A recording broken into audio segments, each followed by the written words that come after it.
విడిఎన్ వార్తా దర్శనికి స్వాగతం. విజయనగరం జిల్లా బొబ్బిలి వైభవ వెంకటేశ్వర స్వామి ఆలయం అష్టమ బ్రహ్మోత్సవాలు ఘనంగా నిర్వహించారు. ఈ కార్యక్రమంలో స్వామివారికి రోజు ప్రత్యేక పూజలు, హోమం, గరుడ సేవ, స్వామివారికి కళ్యాణం, శ్రీ చక్రస్నానం నిర్వహించారు. ఈ కార్యక్రమాల భక్తులు అధిక సంఖ్యలో పాల్గొని తీర్థ ప్రసాదాలు స్వీకరించారు. కాబట్టి గరుడ పురాణం చదవకూడదని ఎక్కడా లేదు. ఆ గరుడ పురాణం చదివితే జీవుడనేవాడు తల్లి గర్భంలో ఒక పిండంగా ఉన్నప్పుడు ఏ విధంగా ఉన్నాడు, ఆ పిండం దగ్గర నుండి ఆ అండం దగ్గర నుండి పిండంగా మారి పిండం నుండి శరీరాకృతి పొంది, శరీరాకృతి పొందిన తర్వాత జననం పొందిన తర్వాత మళ్ళా వాడు ఆ శరీరాన్ని విడిచిపెట్టిన తర్వాత మళ్ళా వాడు ఏ లోకాలు వెళ్తాడు. వాడు చేసినటువంటి పుణ్యకర్మాల వల్ల, పాపకర్మాల వల్ల, వాడు చేసినటువంటి కర్మల వల్ల వాడికి ఏ లోకాలు వస్తాయి అన్నీ కూడా మనకి గరుడ పురాణంలో చెప్పబడి ఉన్నాయి. అందరికీ నమస్కారం. నేను గంబలి శ్రీనివాసరావు, ఆలయ ధర్మకర్తగా 8వ సంవత్సరం ఈరోజు కోవిలు ప్రతిష్ఠ చేసి, అయితే ఈరోజు బ్రహ్మోత్సవాల భాగంగా ఈరోజు గరుడు ప్రసాదం ఇస్తాం. సుమారు 30 నుంచి 40 మంది పిల్లలు వచ్చారు, పిల్లలు లేని వాళ్ళందరూ వచ్చారు.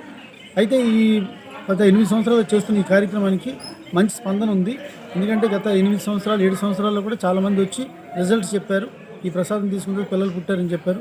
అదేవిధంగా ఈరోజు సుమారు 40 మంది వచ్చి ఈ ప్రసాదాన్ని తీసుకున్నందుకు చాలా సంతోషిస్తున్నాం. ఎందుకంటే స్వామివారి కృపలు అందరి మీద ఉండాలని కోరుకుంటూ జై శ్రీమన్నారాయణ.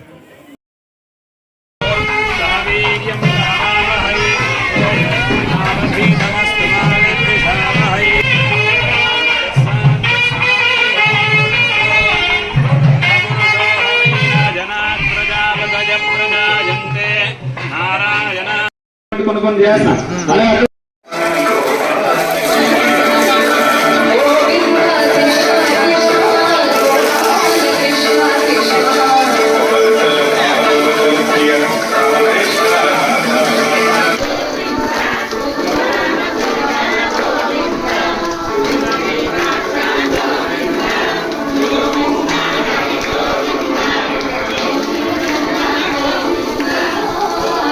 వారికి ఒక సందేహం కలిగింది.